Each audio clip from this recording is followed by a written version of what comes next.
Sige, tayo mo lang. Hindi na huwag na sabihin lahat yan. Mag-una talaga yung laboratory lahat yung tagtagtagtag. Okay? Thank you. Mag-isa tayong forum kayo.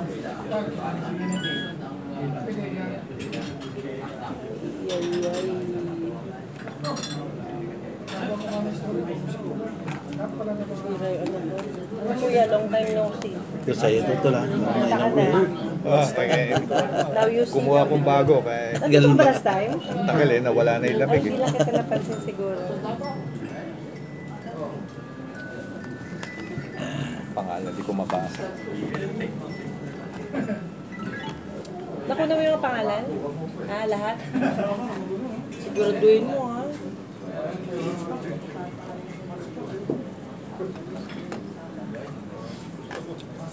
Anak ng Pasig. Hindi ako makaano. Dito ka, oh. Eric. Hoy, maestro!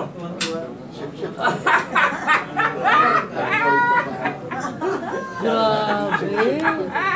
Grabe! Chupi! Sip-sip talaga, kuya!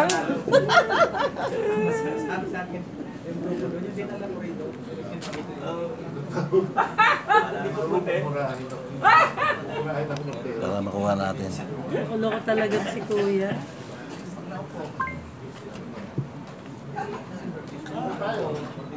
Maganda yun sa Asia Foundation. Ano yun? Sa ibon? Ibon. Iba naman yung ibon. Yung scoping sa Asia. Sige. I'll do that. Mamaya. Uy, kuya Milo, pupunta ba tayo? Ni Kuya Joel? Nilibing nga. Nilibing nga? Oh, kagabi last night. Wala ka. Pambira, kayo pa lang tayo pupunta eh. Parang nilibing na. Yung sakit sa nerve. Iba yung meron sa buhay yung Ha? 27. Nilibing na iya. Ngayon daw yung huling araw, baliktad ka naman kuya. Niloko. Dadali na ngayon sa ano? Oh, hindi pa nilibing, buhay pa. Ay, buhay pa. Andiyan Bicol, habulin mo. Nabasa mo na rin yung 6-point Yeah. agenda. Yung complete. Ay, hindi. Meron kaming complete. Titingnan ko ulit. Maganda yung sarap na. 6-point agenda. Ay, kuya. Continuation daw ng ano? Congratulations. Economic na Nanalo ano? tayo. Hintay lang tayo ng TV crew ha. Lahat Hindi congratulations. sayang yung effort natin. Ay, kasi busy ngayon sa ano, election.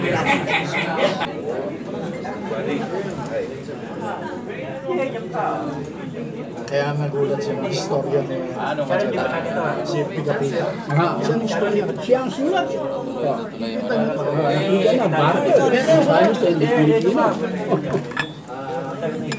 So and then now, the wife claiming that Magellan discovered the Kuya, Philippines. marami ka sa panel. Rediscovered. Panalita.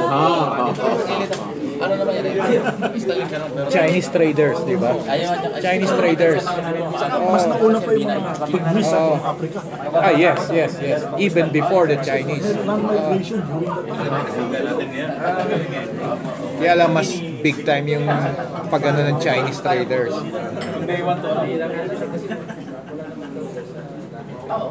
Yung mga pygmies, Okay. where did they come from? Malaysia? Full pack tayo ngayon. Kaya lagi naman tayo ganito Sarap eh. Kaya lang pag-aralan yun, no? hindi pa naman yung mga TV crew. Well, anyway, good morning friends and guests. Welcome to Friday Balitaan sa Hotel Rembrandt. Today, napakaganda ng topic natin. At nandito yung the whole crew ng Dangerous Drug Board, headed by Secretary Rojas. At syempre, yung favorite ating spokesman ng AFP, si Gerald Padilla. At ang next na hindi ko lang alam kung anong position sa government ni President Digong, si Secretary Mike Abe, nandito sa tabi ko. Ang pride ng balitaan dahil ito ay co-host ko rito sa forum natin. At syempre si Sharon nandito rin. And so many friends na malapit kay President Digong. At siguro ay umpisa natin kay Secretary Rojas para makuha natin ang development sa dangerous drug board. At Secretary, please, pakilala mo yung crew natin, kasama natin dito sa office mo. Magandang umaga po sa inyong lahat. We have here at the presidential table Quiet lang, quiet, please. Undersecretary Marlo Pedregosa, the Executive Director of DDP. On my right is Dr. Undersecretary Romel Garcia, later si Buddy. On my left, Assistant Undersecretary Edgar Galbanti. Then we have ASEC, Assistant Secretary Amador Papustan, and yours truly, Secretary Felipe Rojas. And the other guest, Pari, introduce yourself.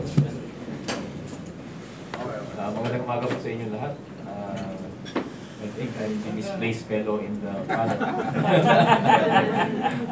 General Padilla po from the Armed Forces of the Philippines with the distinguished members of the Dangerous Drugs Board.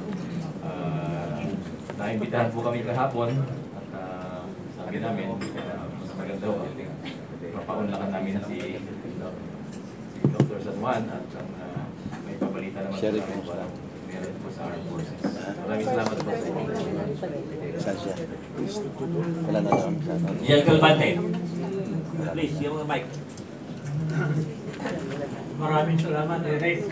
Magandang umaga sa inyong lahat. Hindi ko na isa-isahin ang mga personalities natin dito. Pero kami nagagayak sa Dangerous Drug Board on behalf of Secretary Felipe Rojas na magkaroon tayo ng pag-ugnayan. Kasi importante sa aming kampanya yung awareness and advocacy na pagbahagi dito ang media. Hindi natin magagawang paalam sa lahat, sa madla, ang kahalagahan ng pag-iingat sa pinagbabawal na gamot without the assistance of the media partners. As you know, very limited naman ang aming resources, kaya para marating namin ang lahat ng parte ng ating bansa, kailangan katuwang namin ang pagamitan.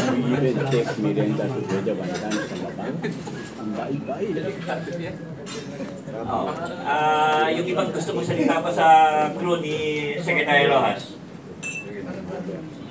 Magandang umaga po. Sa lahat, ibigay ang Dangerous Drugs Board. Kuya, lapit niyo yung mic. Tulad po ng sinabi natin mga kasama. Ayaw po nagpapasalamat. Hindi na ngayon tinuon pa sa mga media persons ninyo. At kahit noon pa man, alam, pati po ng Dangerous Drugs Board ang halaga ng kampanya ng media sa pag-promote ng ating anti-wasiya ng droga. So, the media has always been our partner in our fight against drug abuse. Sana magsisibit tayo at tulungan niyo kami sa ating paglaban sa pinagbabawal. Okay, kay Jel Papusta. Siyempre, alam niyo, kamabata ko to. Kasama ko sa Metrocom ito. Salamat, Eric. Anyway, behalf of our Chairman Secretary, Felipe Rojas, we cannot achieve our vision to make this country a drug-free Philippines without the support of our media people. Kaya po inulit ko, kailangan po namin ng suporta nyo, especially for the forthcoming new administration. Yung vision po niya within 6 months, kailangan po talagang mawala ang droga. Anyway, meron po kaming binabalangkas na programa to address that particular problem. Maraming po salamat at sana po magkita-kita tayo muli. Kay Undersecretary Pedregosa. Maraming salamat po at napakaganda itong pagkakataon na binigay sa amin sa DDP dahil sa ganitong paraan may isa publiko namin ang mga programa na ginagawa ng Dangerous Drugs Board. Sa pangunguna ng Secretary Rojas ay kami po hanggang magbigay ng mga kaalaman tungkol sa droga at kaalaman tungkol sa kung ano ang ginagawa ng ating pamahalaan, ng ating gobyerno na mga agencies upang may lalaman ng mga taong bayan, mga nasa publiko kung ano talaga ang problema natin at kung ano ang ginagawa ng ating pamahalaan para masumpo ang masamang epekto ng droga. So maraming salamat po at salamat sa ganitong pagkataon na pag-picture po yung General Dashboard na masabi sa inyo kung ano talaga ang problema ng droga. Bago ko bigay kay, sino ba wala nagsalita na? Okay na, kumpleto no? Okay, bago ko bigay kay Secretary Abe, I'd like to acknowledge si Jan Ko yun, ha? Chinese media. Yun, okay. Okay. At ngayon ay ating incoming Secretary, Mike Abe. Doon, delegado yan Tayo. Hindi po, Hindi ka makita. tumutulong lang po ako kay Mayor. Kay Mayor Duterte. Ako po nasa pagitan ni Pastor Kibuloy at saka ni Mayor. Ilan ko yung aking relasyon sa dalawa. Nasa pagitan po ako ni Mayor at saka ni Pastor Kibuloy. So, from day one naman tumutulong tayo sa kanya. At hanggang sa uli, actually hindi pa ko, inihalal natin. So, umpisa pa lang yan. Tuloy ang laban, tuloy ang pagbabago. At karangalan kumakasama ko itong mga taga-gobyerno. Una itong issue ng drugs, alam niya, tuwan-tuwa si Mayor sa issue niya. Tama. Kaya tingnan natin kung ano gusto nyo malaman about ng aking kakayanan, ay ipaparating natin po sa inyo. Salamat, Tolerik.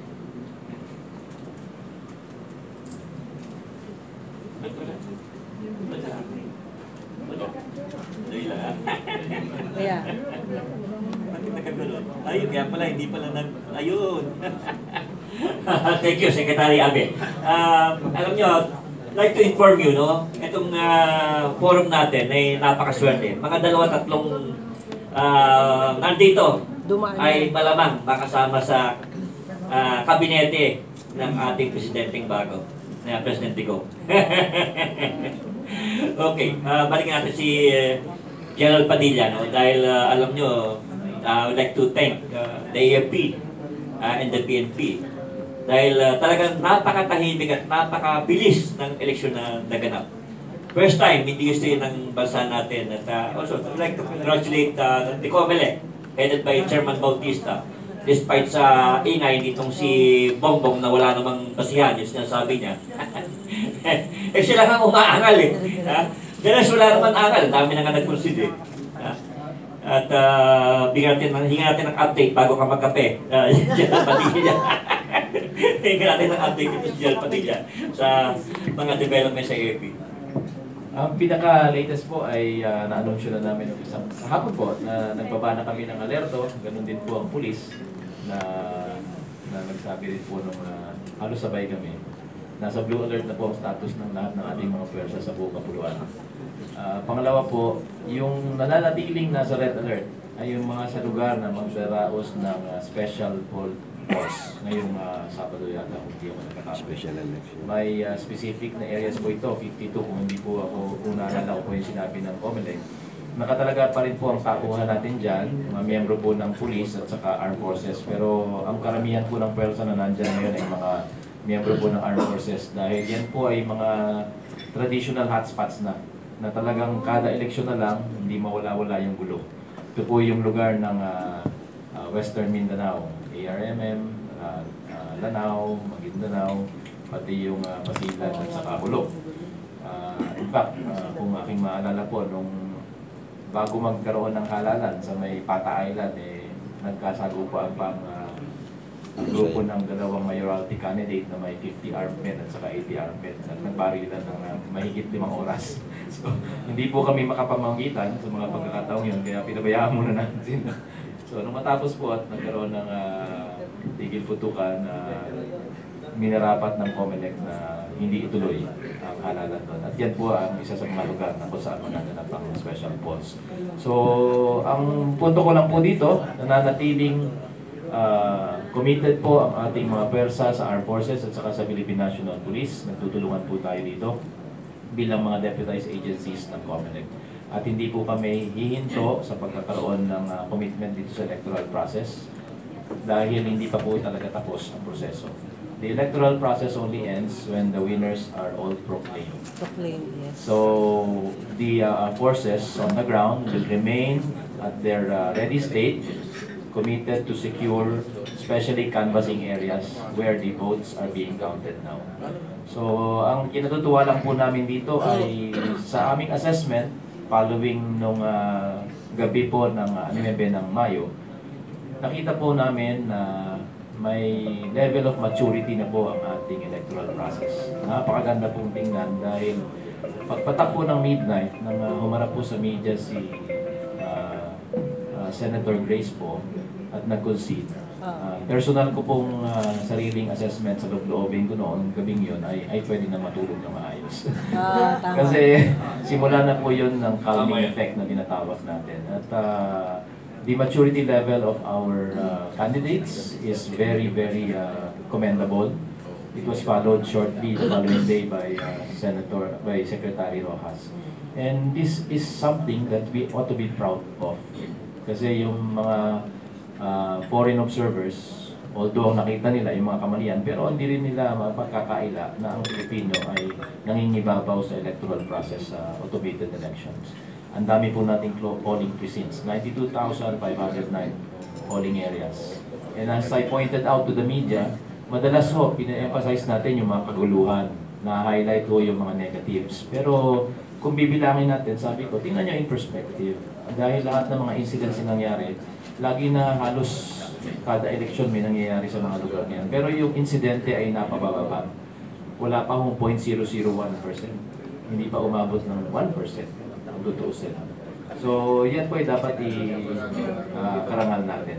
At sana naman, pinananalangin namin, sa susunod na eleksyon, 3 years from now, mas maigi na po ang mangyayari at hindi na magkakaroon ng anumang insidente, maging kung maaari isolated na talaga, mga counting ko yan, mga kanakata. Kaya yan ay, ang success po ng election natin ay hindi magiging ganyan kung hindi po nagtulungan lahat ng mga Pilipino.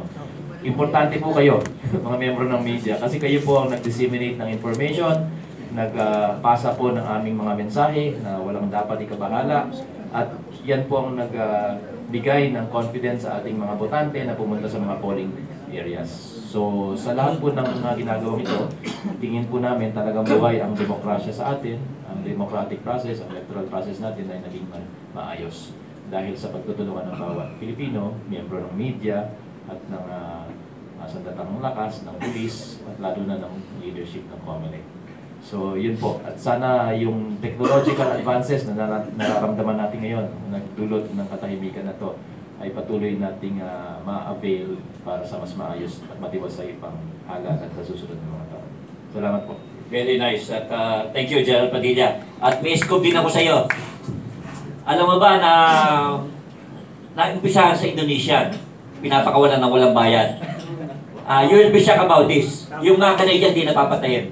And at the same time, medyo kinakabahan na yung MBA nitong mga Abu Serbu. Yung MBA is, may backer ako, yung backer nila mga sindikato doon sa Mindanao. Kinakabahan na yung mga loko. Kaya I hope na i-release na nila immediately dahil alam na naman ni President Digong kung sino-sino itong mga gagong ito eh. At actually yung iba nasa LGU eh. You'll be shocked about this. Ang laki ng subuatan. May mga kasubat ng mga scalawags in uniform. At alam ko nanonood siya mamaya sa atin, ay ilabas mo na yan pare. Kilala ka na naman kung sino ka eh. Kaya lang maraming connection itong lokong ito eh. Pero the mere fact na nirelease na niya yung mga Indonesia na walang bayad, I hope na ilabas niya na yung mga iba. Before na siya pa ang damputin in the process. Well anyway, salamat po sa balita. Okay. Gusto kong, kasi may katanungan dito yung ating kaibigan, no? Kamag-anak natin to, si Gerald Jaime Sison. Sabi niya, my question to the drug enforcers, how do they address the transshipment of illegal drugs from Afghanistan and Golden Triangle to the US? The Philippines being used as a conduit. At the same time, actually, ang malaking problema natin dito, without us knowing it, no? Kala natin isa lang ang USDA operation. DEA saka FBI operation dito lumawak eh. Dahil ayaw nilang maging Mexico tayo. At actually, yung mga triad top level ay identified na ng foreign intelligence. Kaya lang, kala nito mga ibang mga sa law enforcement agencies natin, hindi sila nalalaman na sila ang connect. Kaya siguro high time na itong mga taong ito ay mag-ingat na rin. Dahil kilala na sila eh. Can you comment, Secretary Rojas? Yes, before I do that, pwede ko bang basahin yung short Yeah, please, statement? go ahead. As the whole country welcomes the new administration of President-elect Rodrigo Duterte, the Dangerous Drugs Board looks forward to a continued collaboration with all agencies of the government, local government units, and civil society in addressing the drug menace. Illicit drug production, trafficking, and use continues to be a challenge to the country's sustainable development. This association is rooted in the social cost of illegal drugs to development, such as interpersonal crime and community service, but community violence, corruption of public servants, and disintegration of social institutions, emergence of new or increased health problems, lowering of worker productivity, ensnarement of youth in drug distribution, and away from productive education or employment, and skewing of economies to drug production and money laundering. Addressing the direct and indirect impact of illegal drugs, therefore, is imperative for the country's continued pursuit of inclusive growth and sustained national development. With this in mind, the National Anti-Drug Plan of Action, or NADPA, was created. A product of consultation meetings and workshops with stakeholders, the NADPA is a comprehensive plan that balances supply and demand reduction efforts, promotes alternative development, elicits social response, and facilitates regional and international cooperation. Following the institutionalization of NADPA, implementation from 2015 to 2020, through Memo Circular Number 89 from the Office of the President, the Dangerous Drugs Board intensified its effort in encouraging the support and participation of all government agencies, non-government organizations, and the civil society. Orientation workshops have been conducted to inform stakeholders of the different strategies identified in the NADPA and elicit their commitment in its implementation. As we move forward now as a nation, the Dangerous Drugs Board hopes that we bring along the anti-drug advocacy. As we work towards change, may we also remember to include the anti-drug agenda in the discussions of the national security, health, peace, and development. Now, to answer the question on transnational crime, it's true. Sometimes yung bansa natin ginagawang transit point to and from the drug-producing countries to the end users. So, ang ginagawa po natin, we conduct regional meetings with the regional and international drug enforcement agencies. Just weeks ago, nandun po kami ni Yusek Galvante sa New York to coordinate kung saan po galing yung droga, saan papunta. And for the last few months, very effective yung PDAA natin in the interception of drugs coming from different countries, binabagsak dito, and from here, na binabagsak sa iba. So yun po ang mga efforts natin. We have identified some of these groups. In fact, yung sinasabi ng Sinaloa Cartel from Mexico, na-identify na rin natin, at continuous po ang operation ng PNP at saka PDAA on these matters. Any other comment from the group? Yusek Pedregosa? And any comment from your office or agency? Actually, I'm the head of the secretariat of the Dangerous Drugs Board. I'm the secretary of the board. Secretary Rojas. Regarding your question about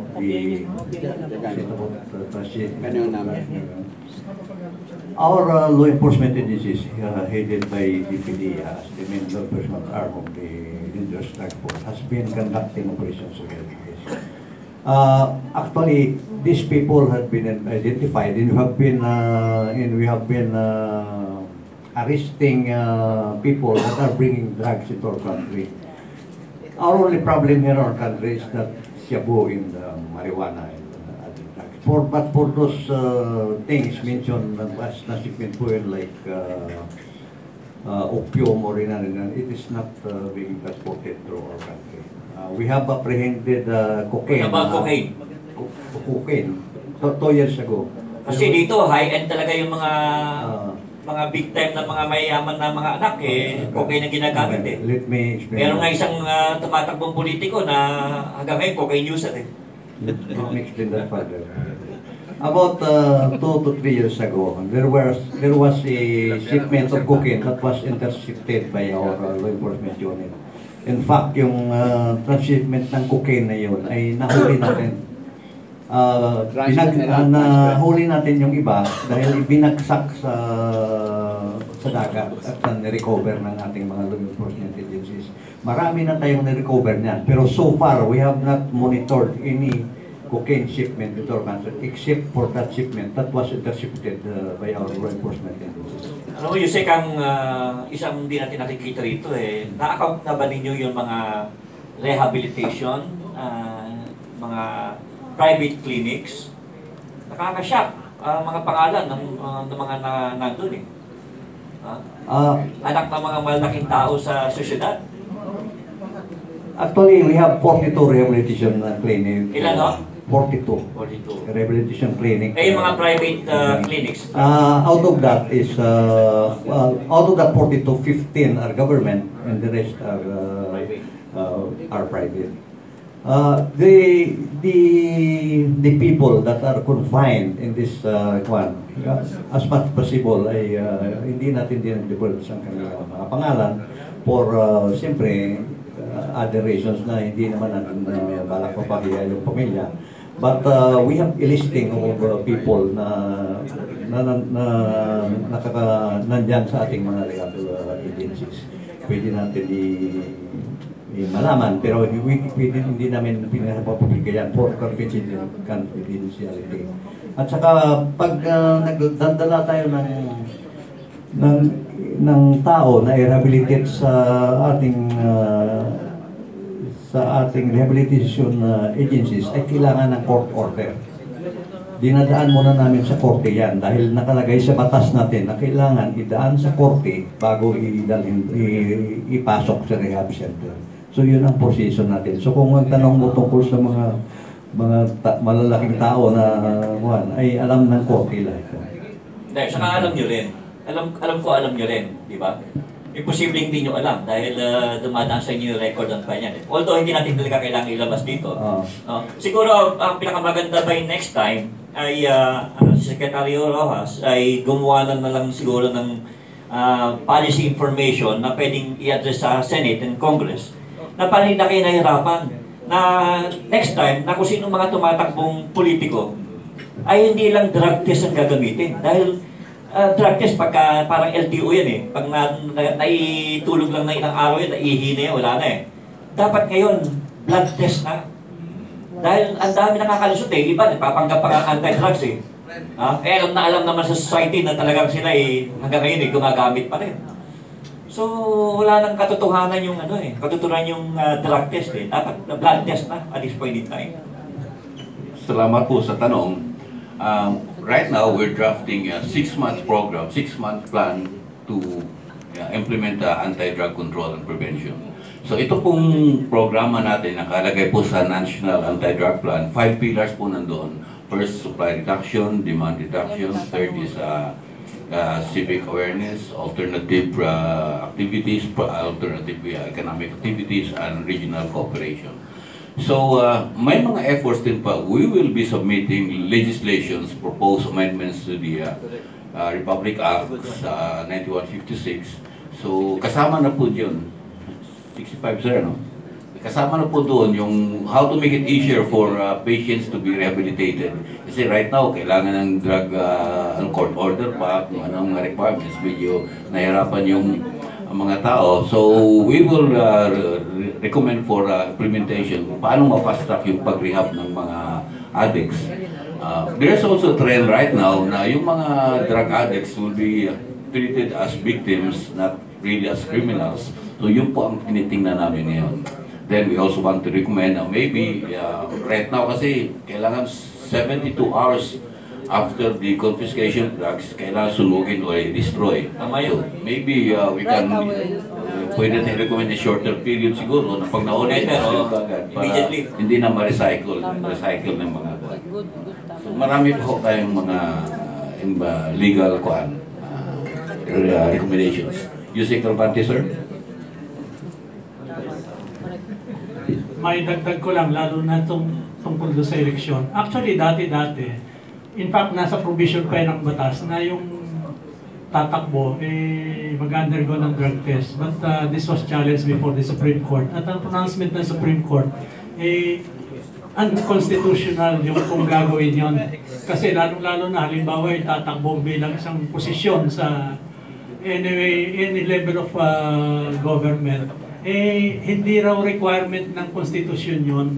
Kaya kung halimbawa gagawin nating idadagdag na requirement ng kandidato, dapat nakasaad sa konstitusyon. So it's violative of the constitution if we require the candidates to undergo drug test. At hindi naman ibig sabihin isinusuko na natin yung ganon. Kaya na mention nga ni Secretary Rojas na meron tayong hakbangin na pinag-uusapan ng mga senador natin, mga kongresista, kung paano makakapture yung ganong klase ng problema. In fact, na-mention kanina yung drug test na instead na urine lang, mas mataas na, kumbaga, kalibre ng testing.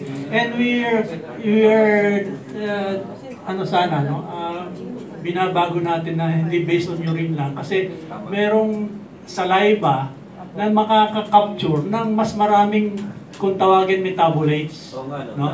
Na with the saliva, yung gumagamit ng cocaine, gumagamit ng iba pa, medyo mahal kasi yung proseso, kaya hinahanap natin yung makaka-cover ng mas malawak and yet mas mura. Kung ikukumpara natin yung pag-analyze ng saliva at saka yung sa dugo, sa urine, mas mataas yung kalibre nung sa saliva, except that yung nakita nating sample dito sa isang disposable kit mga more than 1,000 pesos.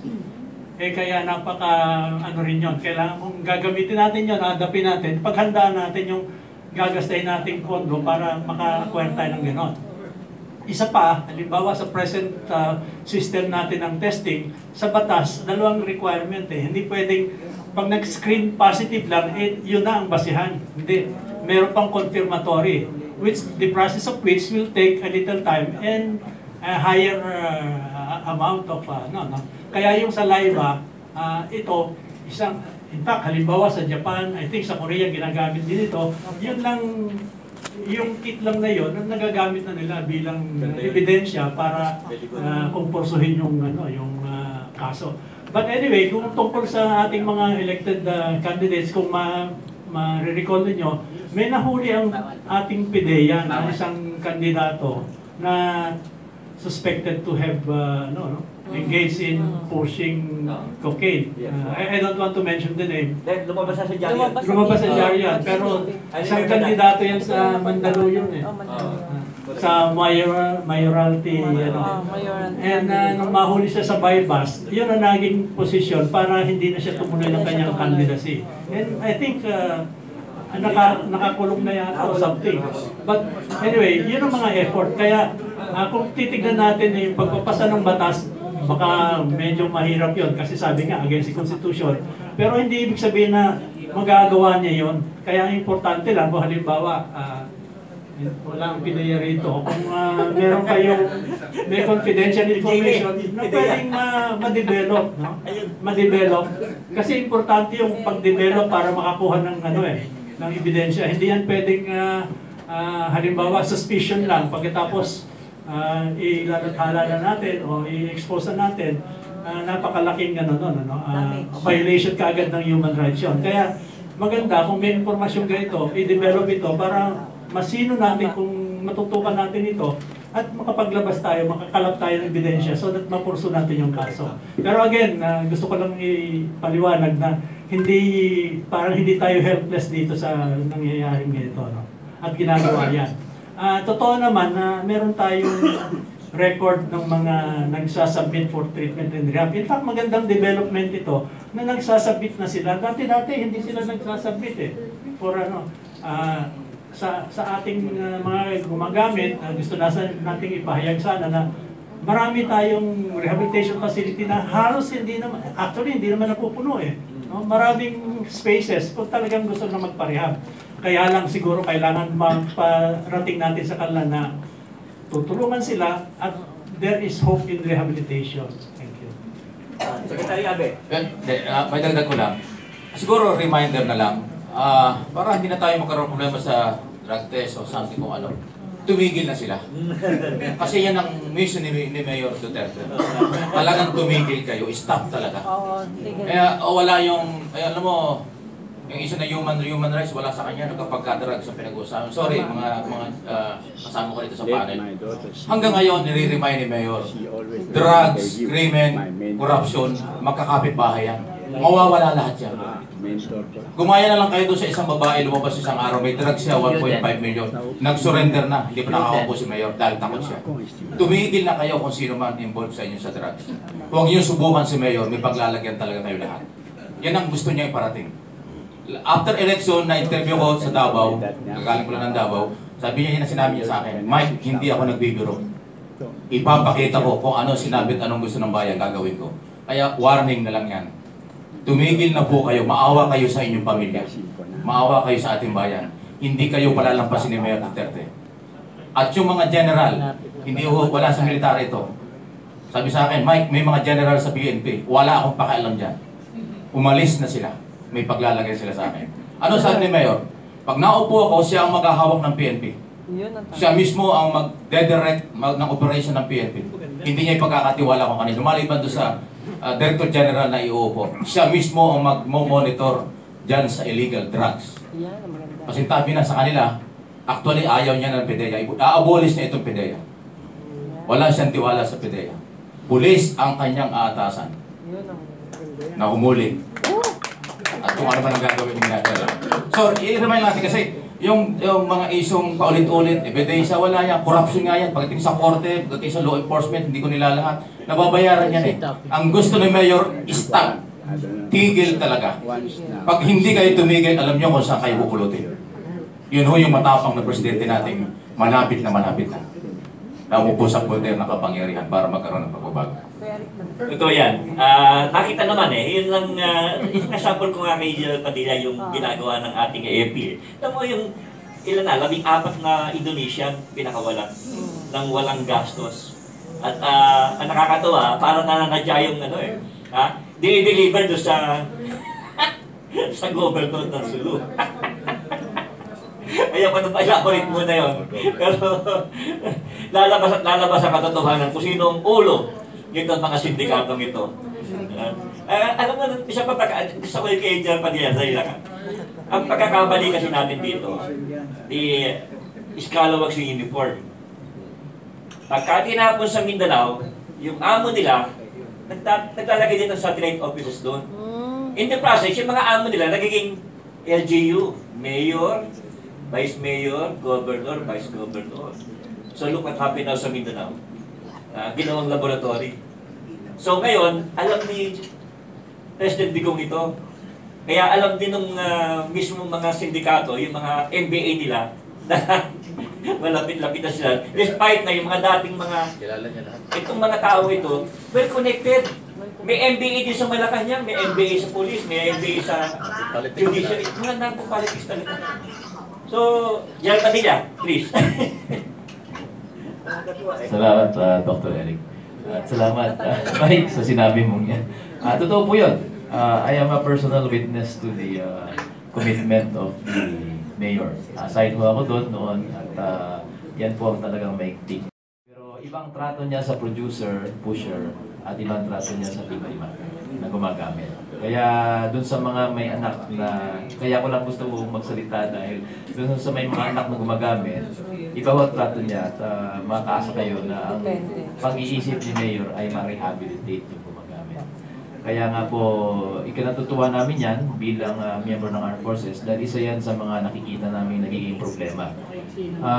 We face so many security challenges and we have big security challenges looming in the horizon na dapat pinagtutuunan natin ng pansin at kung saan ang resources natin ay nakalibot dahil ito ay hindi na biro.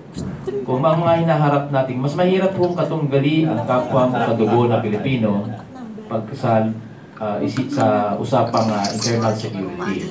Kaya nga po ang sinasabi namin itong mga nakaraang buwan ay hinihimok namin ang bawat miyembro ng armadong grupo na kalaban namin ngayon sa labas na magbalik loob at makisalo sa lipunan at ibaba ang armas. Dahil isa lang naman talaga ang pinaglalaban natin ang bawat Pilipino. Pero pag usapang panglabas na, iba na po ito. At naniniwala kami na may mga attempts na gamitin ang mga drug syndicates na ibaba at hinain ang moral fiber ng Pilipinas. Kasi pag nagkataon hong napahina po yung pinaka-moral fiber ng Pilipino, apektado na po lahat. At ang tinitira po dito talaga ay ang kabataan. Ano po ba ang sabi natin sa kabataan? Sabi po ni Dr. Jose Rizal, the future of the motherland is our youth. So kung hindi natin babantayan at aayusin ang pag-aaruga at paglaki ng ating mga kabataan, paano na ang ating kinabukasan? So kami po, sa Armed Forces, hindi naman kami ang primary enforcer dito, pero natutuwa po kami dahil napapatupad natin ang ating mga dapat patupad at tutulong kami sa aming mga kaya. Dahil katulad sa Davao, nagamit po kami as one of the security elements. Task Force Davao is military in nature. Makikipagtulungan kami sa police. So enforcement, police, kami magpapacilitate ng security para magawa ng maayos ng pulis ang kanilang trabaho. At ganoon din yung syudad. Kaya nagkaroon nga po ng magandang economic development. Good morning ho sa lahat.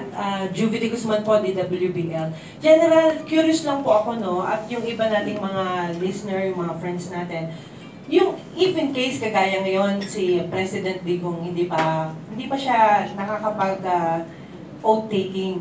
Ang point ko lang dito, what if kung lahat before na umupo siya ay mag-surrender at sabihin nila, eto na, stop na. Yung ganito pong mga process, no, if in case na sumuko sila, magsabi sila, hindi na kami magda-drugs, hindi na kami magpupush ng drugs, umamin. Ano po yung magiging batas para sa kanila? Kasi iba po yung batas na pag hinuli ka, di ba ho? Iba yung batas na nahuli ka. Pero yung nag-surrender ka na agad-agad sa panawagan ng bagong presidente, ano po ba yung mga mangyayari? If in case lang po. Hindi po ako abogado. At saka hindi rin po ako enforcer, pero ang pagkakaalam ko po dyan, pag yung isang tao po na may ginagawang labag sa krimen at pusang loob na nagsabi na siya ay sumusurrender, nababawasan po ang kanyang culpability kasi may mitigating circumstance na. Yan ang pagkakaalam ko dun sa aking basic law nung kadete. Pero yan ay highly encouraged. Kasi kung talagang guilty sila at gusto nilang alam nilang seryoso ang at may political will ang susunod na gobyerno para ipatupad lahat ng mga batas tungkol sa droga, di mas mainam na talagang kusang loob na gawin na nila ang paglabas na kusang loob. Kasi habang maaga, kasi that will reduce their culpability because of that mitigating circumstance. More than that, sa messaging, nagiging effective ang magiging pinuno dahil pwede na itong sundan ng iba.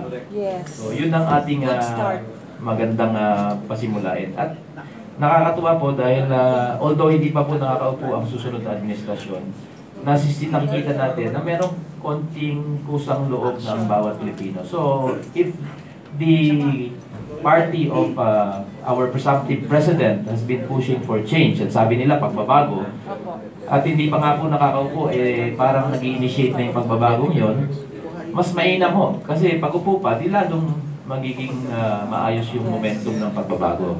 And if I just can recall, as a few days ago, I think there was a posting from one of those who work for the mayor that I saw in social media. And I think this is a very good point.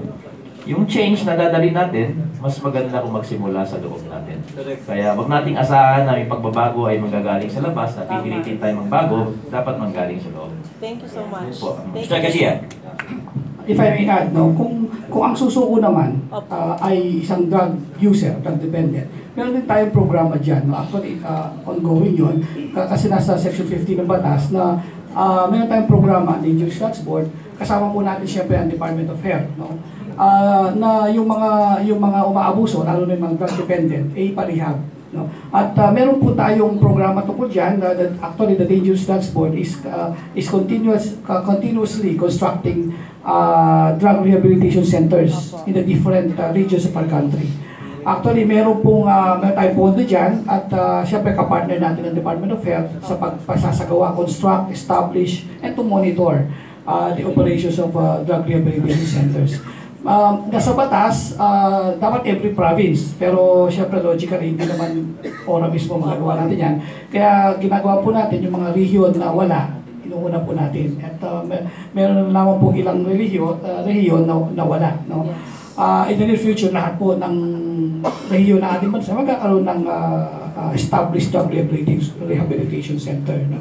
And tao po yun na pag-usapan po natin na iba talaga ang trato ng batas at nag-agree po tayo dun sa pananaw ng ating susunod na presidente. Kasi iba yung trato sa mga nagbebenta at sa mga users. No? In fact, in addiction medicine, drug abuse, drug dependence is not considered a disease. No? Noong unang panahon, it's purely a crime, pero ngayon, may involvement. In fact, in family medicine naman, as a family physician, I know na ngayon, drug abuse is not only viewed as a disease of a particular person, but a disease within the family. So, ibig sabihin, kapag may drug abuse is a manifestation na mayroong problema within the family, and one of the symptoms is a drug abuser in the family. Kaya ang ibig sabihin nun, ang treatment, no, palakasin ng pamilya. Hindi lang isang tao, kundi family. Okay? Kaya ang Dangerous Drugs Board naman po, meron pong mga programa naman sa tinatawag nating demand reduction, preventive education sa pamilya, particular sa mga magulang, hindi lang po sa mga estudyante, no? Kasi matagal na po tayo nagkaroon ng flagship program Barkada kontra Droga sa mga youth, sa mga lecture, mga gano'n. At alam po ninyo yan dahil marami sa inyo nakakasama namin noon pa sa mga lecture na gano'n. Ngayon, meron na tayong sa family. Holistic approach sa family. Sa family, sa mga parents, no?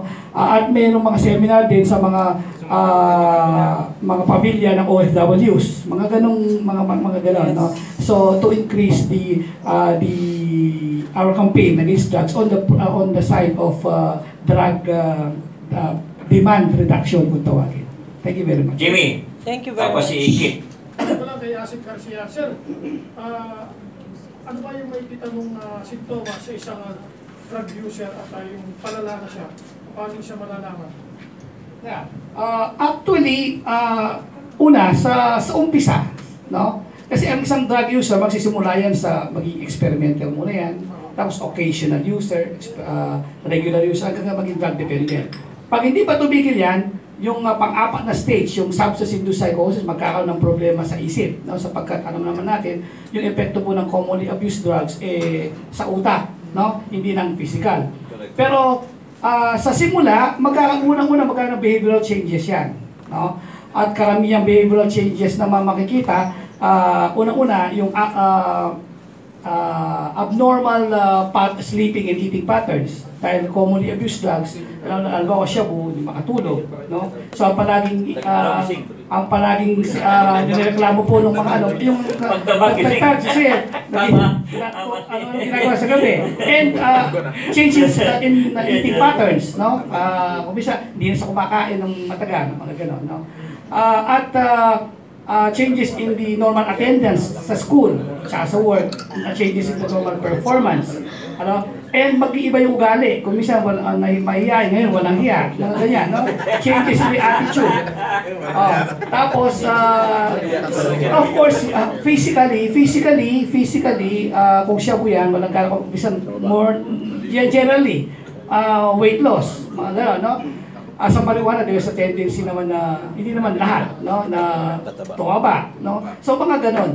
Pero pag sa kalaunan po, magkakaroon ng psychiatric symptoms, no? Sa aking experience bilang addiction medicine specialist, nung ako po ay actively practicing, alam nyo ba na 66%, tinignan ko yung aking data, no? About 2/3 ng mga pasyenteng dinadala sa mga doktor o sa rehab center, they are manifesting 1 or 2 signs of psychosis, sa psychiatric symptoms, no? At that includes paranoia, no? Suspetsyoso. Yan ang unang simptoma na nakikita natin, naging suspetsyoso. No? Yan ang dahilan, kaya nagiging marami sa kanila nagkakaroon ng family problem, family relations. Marami sa mga pasyente na pinagdududaan ng asawa, kaya sila sinasaktan ng asawa. Something like that, no? And pagkalaunan, magiging worse pa yan, no? Magkakaroon ng problema sa ibang functions ng utak, no? Marami sa mga functions ng utak na normal function na nasisira dahil sa drugs. Unang-una halimbawa, yung tinatawag na perception, yung normal kakayahan po natin na makakita at makarinig ng tama. Sa sobrang gulo ng utak dahil sa drugs, no? Na tumataas yung mayroong hormone dyan tinatawag neurotransmitter na tawagin ni dopamine na ginugulo ang utak.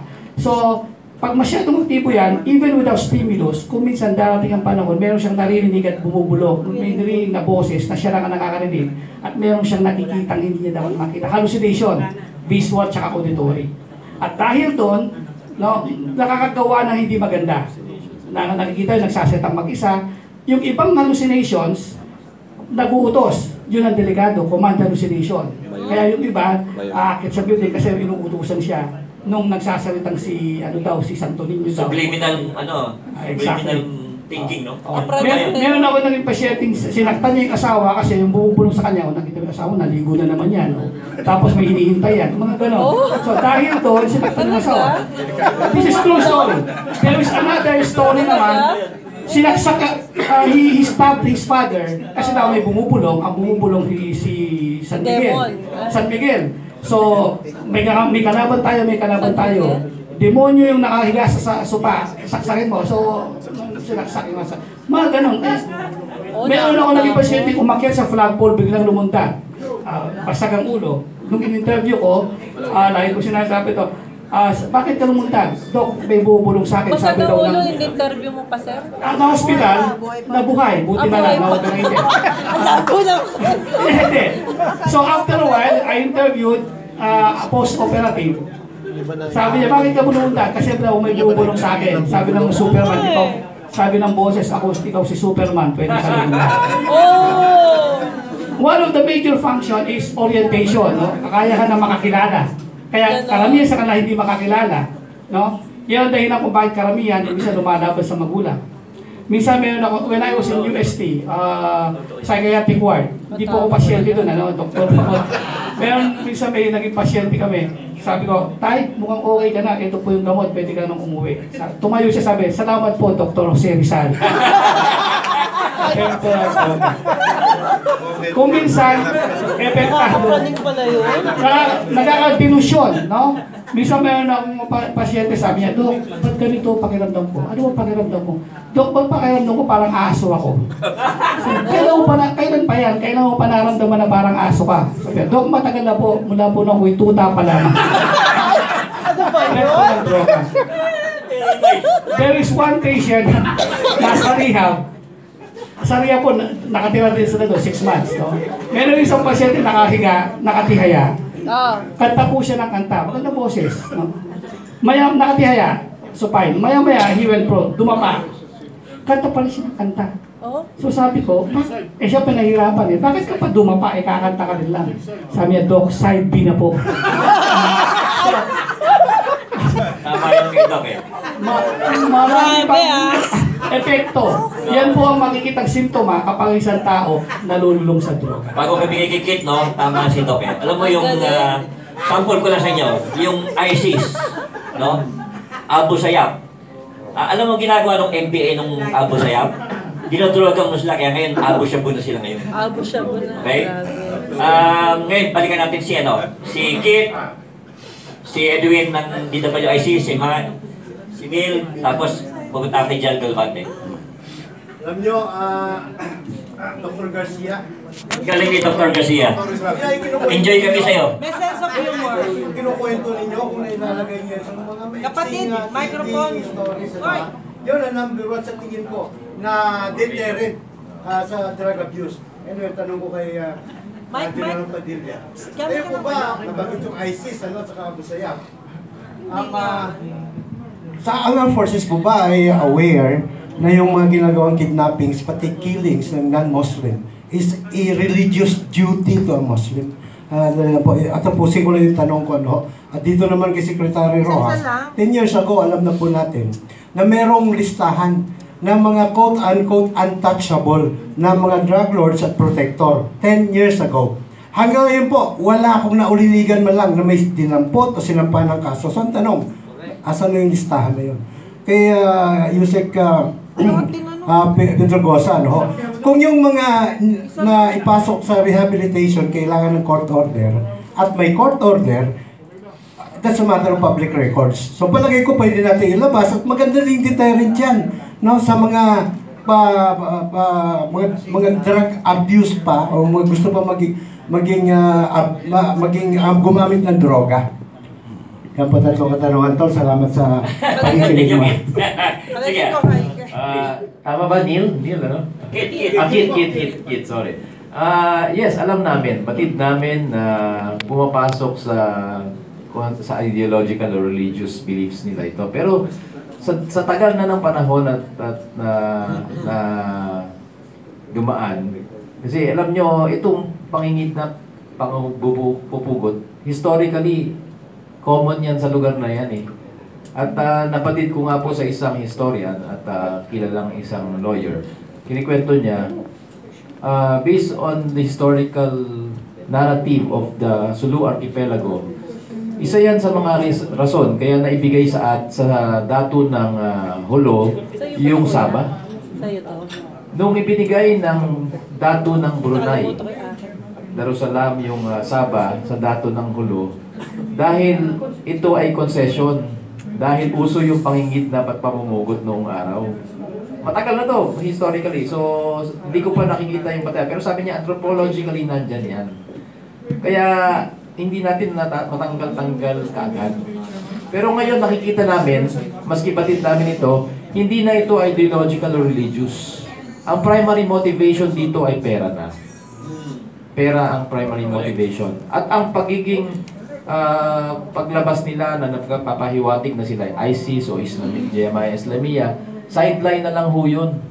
Dahil ang motivation pa rin ay makuha nila yung atensyon ng mas malalaking grupo para mabigyan sila ng pondo. Pondo ho talaga.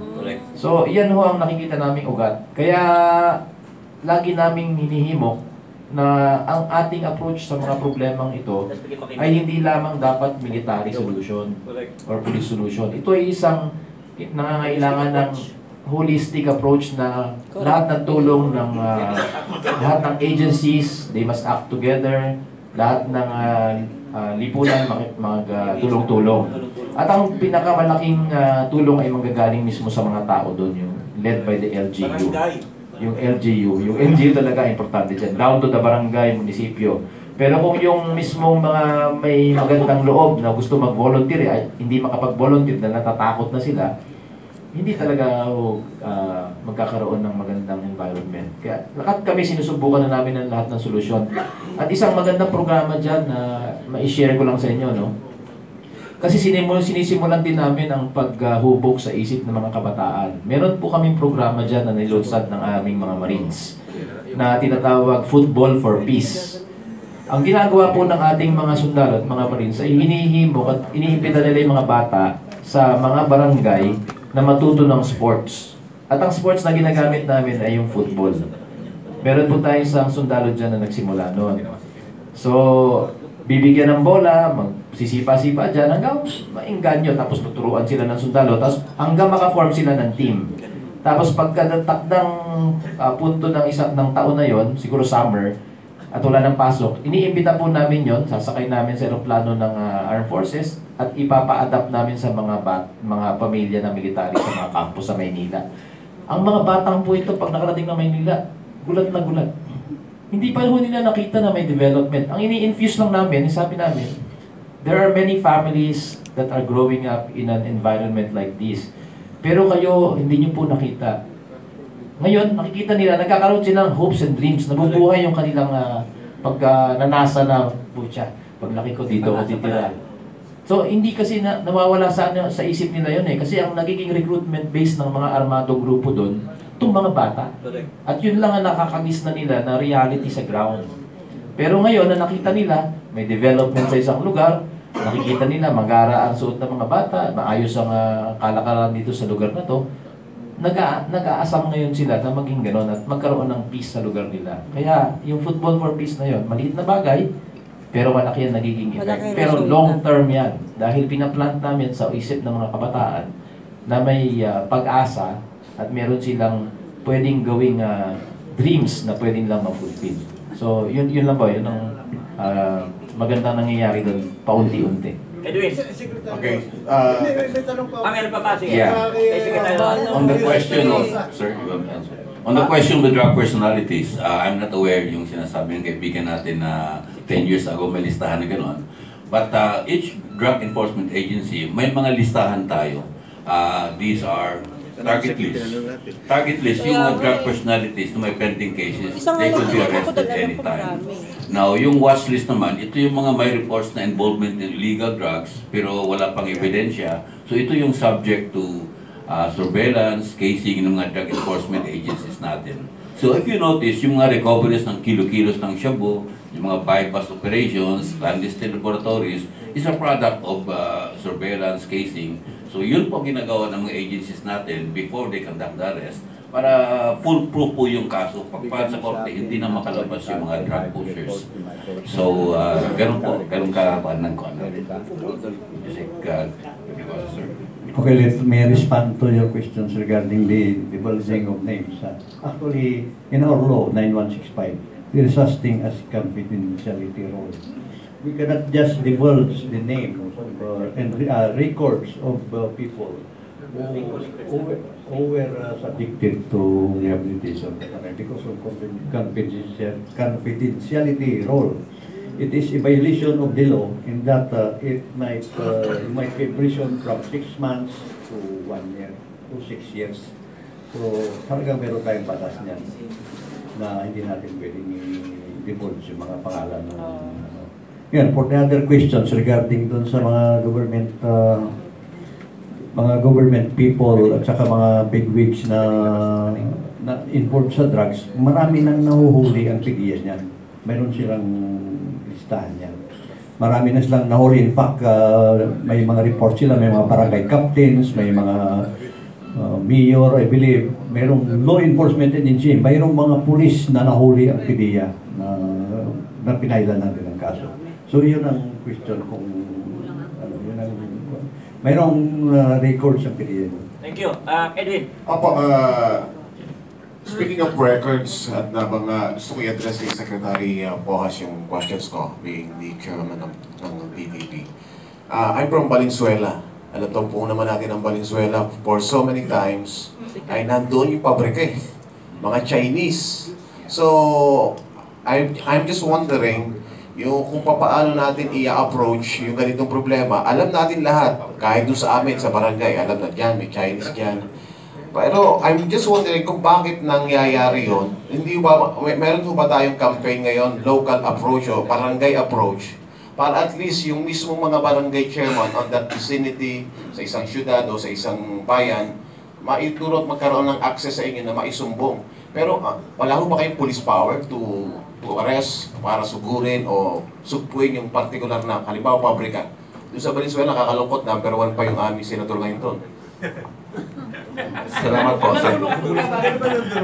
Sino yun? Sino yun? Number 1 po siya ngayon. Salamat po sa tanong. May mga studies before na pinaka-effective anti-drug campaign is barangay-based. Pinaka-importante yun. Grassroots po yun. Yes, grassroots. So, barangay-based, dapat joint patrol, barangay tanods, and police to conduct operations against illegal drugs. Supply and demand lang po eh, may Supply and supply. demand. Now, yung question ng factories, we would appreciate it kung makareport tayo kung saan to at sino nag-operate. Kasi ginagawa natin to, hindi lang natin basta-basta sinusugod, kundi magkakandak tayo ng test by, surveillance, casing, para sigurado tayo nandoon, pag na-recover natin, nahuli natin yung mga tao. There were instances in the past na recover lang yung warehouse with mga chemicals but walang tao. We want to make sure that pag na-recover natin yung mga chemicals, kasama yung mga chemist na nandoon. Kaya hindi lang natin basta ma-rate itong mga ito. So right now, there's something also as Barangay Anti-Drug Abuse Council. This is the most effective. Dahil kailangan talaga involvement ng barangays, then nandoon sila. But unfortunately, in some cities, some areas, hindi na ako convene itong Barangay Drug Abuse Council. So siguro pag-assume ni Mayor Duterte, we will require all the local governments to organize the Barangay Drug Abuse Council. Magandang umaga po sa ating mga panauhin. Unang katanungan ko po, ng dalawa ng tanong ko, ay sa ating mga namumuno sa Dangerous Drugs Board. Ang ating presumptive president, no, ay during his campaign, ay sinabi niyang he could eradicate drug problem in a period of 3 to 6 months. Kayo po ba ay naniniwala na doable ito? At kung paano niya naman siya tutulungan tungkol dito? Ang second question ko naman kay General Situto Padilla, no? Nabasa ko na si Jo Maria Sison ay nagbabalak na umuwi at isang kondisyon niya ay ma-release itong mga political prisoners. Kung kayo po ay tatanungin ng ating magiging presidente, ano po ang inyong magiging katayuan tungkol sa issue nito? Salamat po. Good question. 6 months to like answer, sir? Or use it yung concert, yung 6 months sa anti-campaign ni President-elect. Well, yesterday we had a board meeting. Pinag-usapan namin to, how we can support President-elect Duterte in his campaign, na sina-campaign statement na 6 months matapos tong drug problem. So we required all member agencies ng Dangerous Drugs Boards, PDEA, PNP, Department of Health, Local Government, to draft a plan. Actually, meron na tayong anti-drug plan, but due to the specific instructions of President-elect Duterte, gagawa kami ng plano para ma-comply itong instruction niya, yung statements niya during the election period. So it's not a matter of kaya o hindi, but we have to do it dahil yun ang instruction ng Presidente. Susundin natin lahat yan. This is the whole of government approach. We will require all government agencies, for example, DOS, to put up more rehabilitation centers for the law enforcement agencies to implement drug control measures. Actually, to the questions that can it be implemented? Yes, it can. We can achieve it, provided all the government machineries, the local government units shall follow what is mandated by the law. So like what you told us about the Barangay Drug Abuse Council, there are already 3 resolutions from the ALD that direct all the local government units to have their own drug abuse councils. And if only the LGUs and government leaders shall do their part, we will do our part. Within 6 months, we can eradicate the problems of drug. It is just a matter of you people, doing your part. We will do our part. Then we will eliminate the drug problem within 6 months. Correct. Alam na, GNN muna. Kahit sino po political candidates. Yan, Padilla. Unang-una, iniiwasan ko sanang sagutin ito. Dahil, hindi ho dahil sa umiiwas kami, pero speculative pa ho kasi. Hindi pa ho nakaupo ang susunod na presidente, hindi pa ho nanunumpa. At maaaring magbago pa. So, winuhulaan lang natin. So, lahat ito speculative, pati sagot natin. Pero, I will give you an idea of how this can be treated. Yung release po ng political prisoners, karamihan po dyan ay hindi talagang political. Na-aresto po sila, naka-incarcerate po sila dahil may mga krimen silang nilabag. At kaya ang kasagutan dyan, they will need to pass through the legal processes. So, some may really be political, then by all means, if the President orders, then there will be an easy process for them. But for most who are facing criminal charges and are undergoing court litigation, iba pong usapan yun. So, hindi po basta-basta maiigyan. Tapos ito, speculative pa rin, pero bibigyan ko lang ho kayo ng idea. Kasi yung sa usapang pangkapayapaan, ano ho bang point daw ng PNP at AFP? So, ang sasabihin ko lang po dito, ito hong idea dyan. Nagbigay na po ng anunsyo ang ating gobyernong kasalukuyan. At ito po ang sinasabi ko, these are the facts on the ground that are currently existing.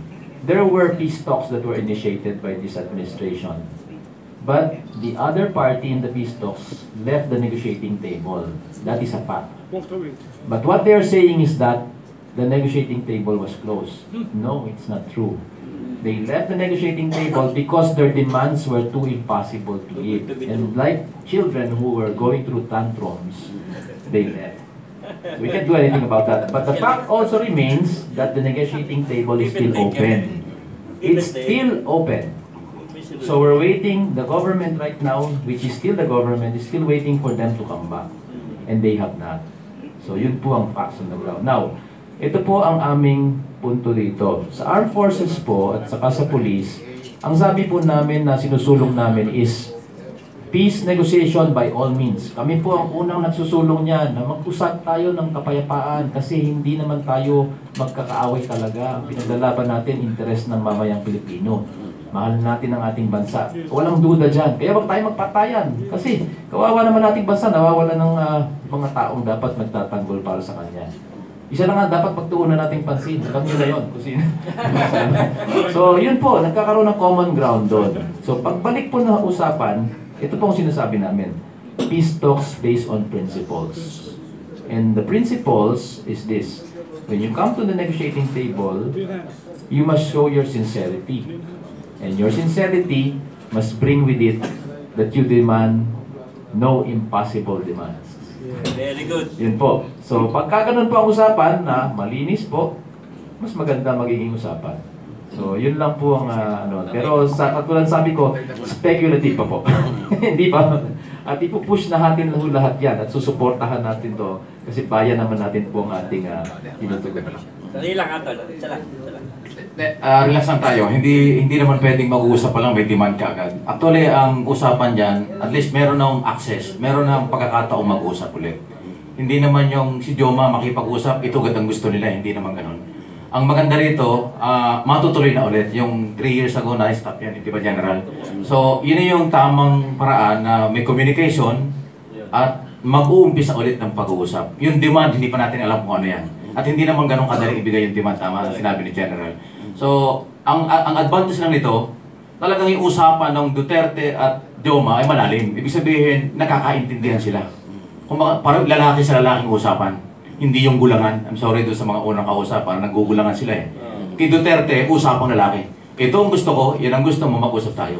Hindi pwede yung gusto mo ang masusunod, hindi rin pwedeng akin lang. So, yun yung pagkakaiba nitong lahat ng kalaban ng gobyerno, actually yung MILF and MNLF, yan din ang gusto eh.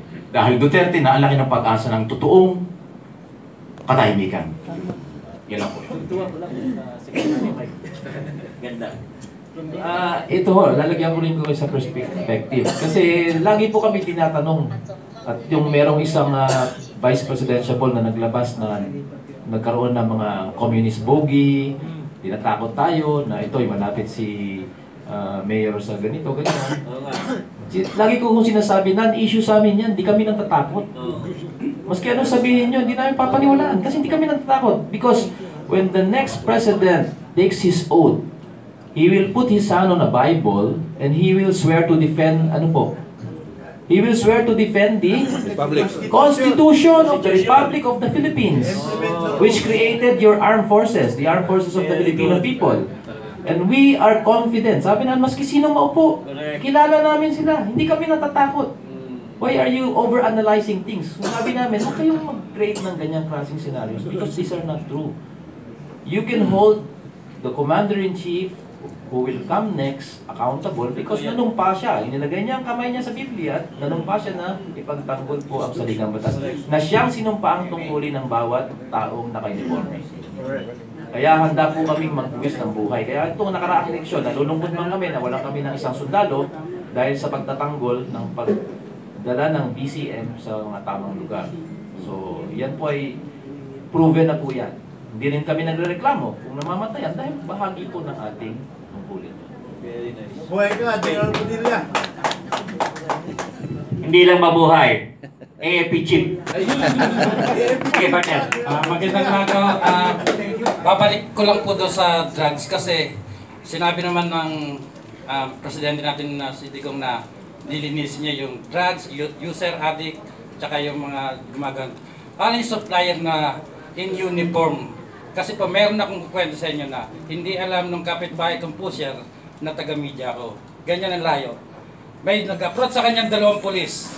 Inuwa siya. May nakakuha shabu, may nakakuha pera. Biglang hinugot ng pusher yung cellphone. Sandali. Sabi ng pulis, sino tawagan mo? Dali, tinawagan. Tinawagan, inabot doon sa pulis. Oh, sabi nung binalik yung pera, binalik yung shabu. Ang sabi nung pusher, alam mo naman kung kanino galit, sinong may-ari niyan.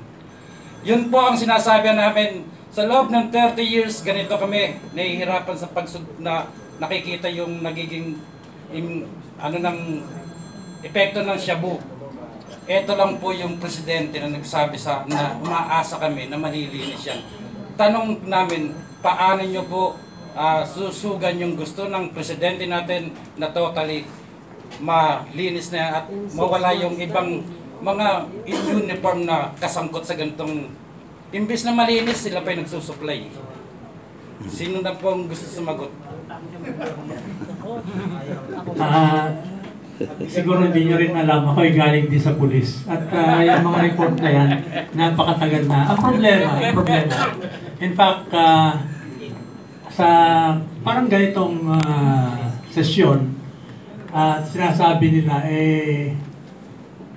paano kami magtitiwala sa uniformadong tao kung nakikita namin naka-uniforme involved. Kaya hindi namin alam kung kanino kami magsusumbong kasi baka yung mapagsabungan namin, you know, whether kilala ko ang Chief PNP o hindi, nagtitiwala ako na kung isusubong natin sa Chief PNP, may mangyayari dito. Kasi walang Chief PNP na involved sa droga. Sa drama lang yun. Na yung pulis, ayoko mentionin yung karakter, no? Na simula sa pagkapulis, nag-Chief PNP pa nga siya eh. Na hindi maaring mangyari. Yung sa telenovela na naging Chief PNP siya, na involved siya sa droga. Walang Chief PNP na involved sa droga. Kaya kung talagang, hindi ko na sinasabing hindi totoo yung sinasabi mo. Pero magtulong tayo. Lagi ko nga sinasabi, nung ako'y nasa katungkulan bilang pulis, nagtitiwala ka sa akin, o sige, report mo sa akin ng detalye. Pero pag report mo sa akin ng detalye, bigay mo rin sa akin kung paano kita makontak. Hinihingi ko yan dahil hindi para ipasa sa mga mag-neutralize sa'yo, kundi kailangan ko yan para yung ipag-uutos ko na action doon sa report mo, babalik ko sa'yo para i-monitor mo kung ginawa yung inutos ko. Alam mo, tulungan. Eto, nangyari sa akin to Nagkamali ako, nag-left turn ako dyan sa tapat ng GMA. Meron pala dong nalaking left turn. Hindi ko napansin kasi medyo mataas eh. Pinara ako ng MMDA.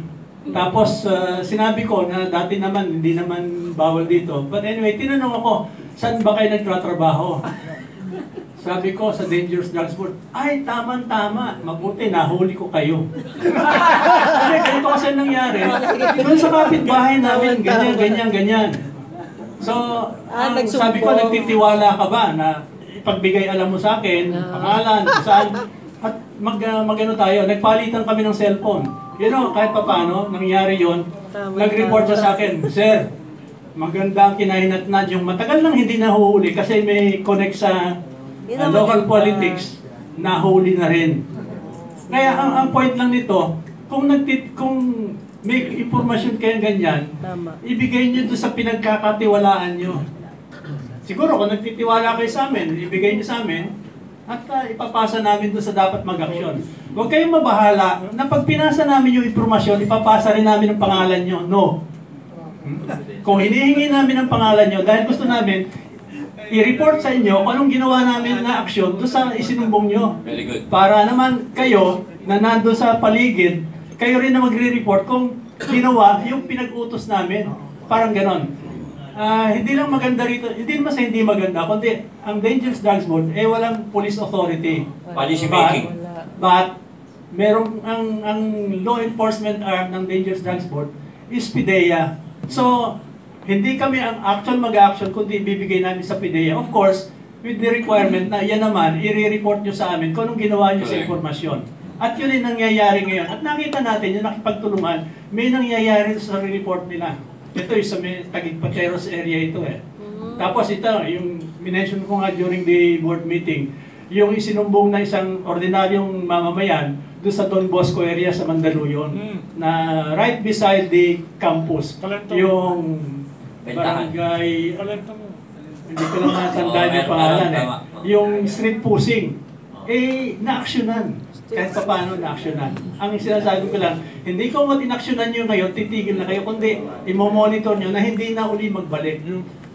Sinasabi nyo, hindi ko i-deny na, sabi ko nga, during nung nasa PNP ako, may mga reports din na ganyan na people in uniform, even occupying high positions, they're involved. Pero sana, no? Dagdagan natin yung informasyon at pagbigay alam para may mangyari. Kasi kung ini-entertain mo lang yung informasyon, pero hindi mo naman binibigay doon sa dapat mag-aksyon, wala mangyayari. Kaya doon tayo mag-ipon-ipon. You know, very simple lang yung mga... Ang nanggugulo sa atin, sa buong barangay, ilan lang yan. Pero hindi tayo nagkakaisa, yung 10 taong nanggugulo, nakapanggugulo silang patuloy. Kasi yung 500 families na nasa barangay, hindi nagkakaisa para identify dito. No? Kaya kung tayo divided tayo, madali tayong maharas eh. No? Yung 10 nang gugulong yun, ikaw lang kasi yung nagsusumbong, hindi mo kasama yung buong kabaranggayan. Kaya madali kang matakot. Pero kung yung buong barangay panik sa'yo, ano ba yung 10? Kahit na siguro lahat ng members ng barangay, pitikin lang sa ilong yun may mangyayari, ika nga. No? Importante yung ating pagkakaisa. Okay, thank you. At last statement from our guest. Sir, this is for General Padilla. Mike, please. Your thoughts, sir, sa rumored mass killings na magaganap if ever sa administration ni Duterte? So just your thoughts, sir. I'm just curious. Okay. Again, we are being very speculative. Ito lang masasabi ko sa inyo, no? Bago ko sagutin, diretso yun. Lahat ng narinig nyo noong kampanya lang yun. This was a message to the audience of commitments. It was a silent messaging of what can be done. So, wag niyong pananiwalaan yung mga medyo out of context na mensahe. Kasi may paraan po na mag-communicate ang isang kandidato na nakikita yung commitment niya. So, pwede niyang exaggerate yan at pwede niyang i-temper yan. So, yun po ang naging estilo. Kasi mismo na po, yung si Mayor nagsabi mismo, nakailang kampanya na siya at kabisado niya ang tao. Pero bilang katanungan sa ganyan, hindi kami naniniwala magkakaroon ng mass killing. The mayor, you've seen his record, was able to bring peace to a very troubled city. And he is a very good administrator. He was a former prosecutor, so he knows his laws. Bilang isang abogado, alam namin na hindi niya gagawin yung mga yan. Naiintindihan namin yun. Pero kami naman, we know what is legal, at saka hindi kami police armed forces kami. Ang ating talagang tuon ng pansin is protection of our sovereignty and territorial integrity. So kung anong kinakailangan na magkaroon ng mass killing, pag may nanghimasok, gagawin namin yan. Hindi pa yung nangahimasukan yung bansa natin So hindi kami mag-hesitate na gawin yun. Kasi nakataya yung kasarinlan ng ating bayan. Pero sa pangloob, kapwa Pilipino, we don't believe it will happen. But anti-crime fighting will be a different story. If we are deputized again and made to participate in law enforcement as a support to the Philippine National Police, then we will do our job. Yun lang po. Last statement from Secretary Rojas. Well, in behalf of the Dangerous Drugs Board, we'd like to thank you for your presence here. At there's a bright side, bright light in the horizon. We assure you that the Dangerous Drugs Boards and other enforcement agencies will be very serious in the anti-drug campaign. Umaasa po kami with the assumption of President-elect Duterte, magkaroon po tayo ng additional funds, additional equipment, additional personnel maybe, to really prevent drugs, illegal drugs, and control this pagkalat sa buong Pilipinas. Magandang umaga po, hanggang sa inyo lang. Last statement from the Duterte government. Thank you, Tol. Well, huwag naman nating takutin yung taong bayan, ano?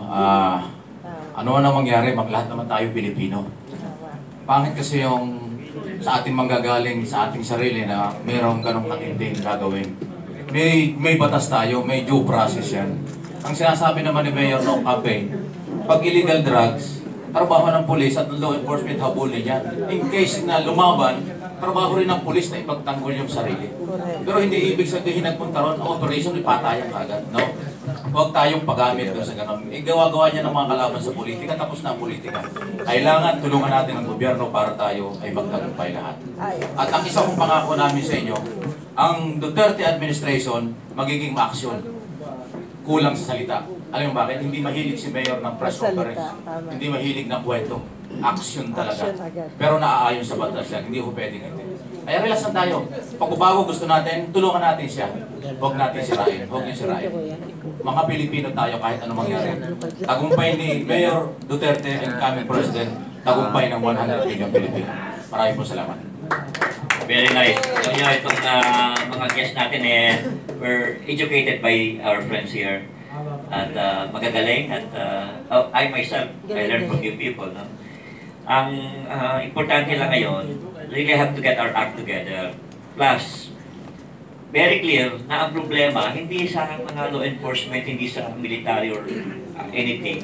It will come from the barangay. Siguro, magtulong-tulong tayo na yung barangay, kung hindi sila accountable sa ginagawa nilang trabaho sa barangay, magsilayasan na sila. Siguro yun ang pinakamagandang palatingin mo kay President Digong, Secretary Mike, no? Dahil kung hindi nalilinis ang barangay, wala, inutil lahat. Di ba? So, thank you sa our next AFP chief. I'm serious about this, no? Talagang magaling.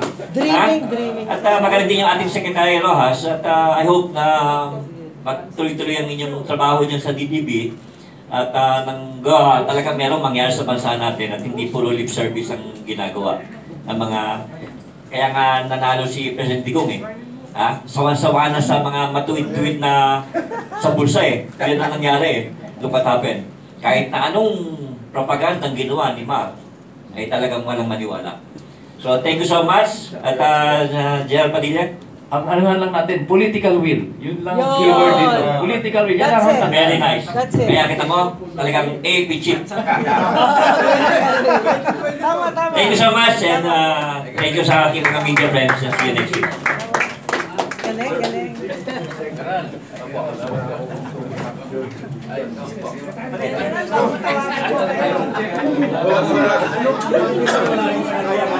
Para yung kwarto sa UNODC. Next time. Laging na walang drug problem. Ay,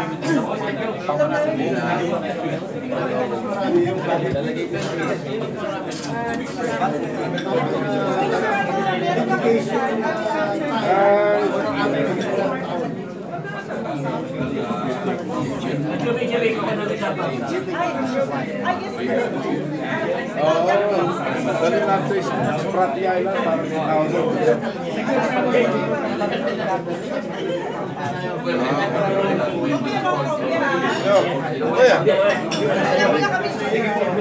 Susugan ko sa anin.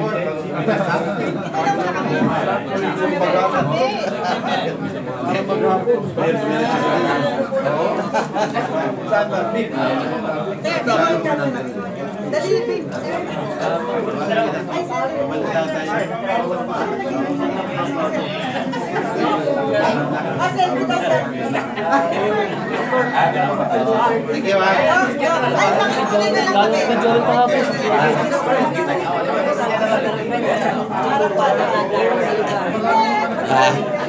Thank you,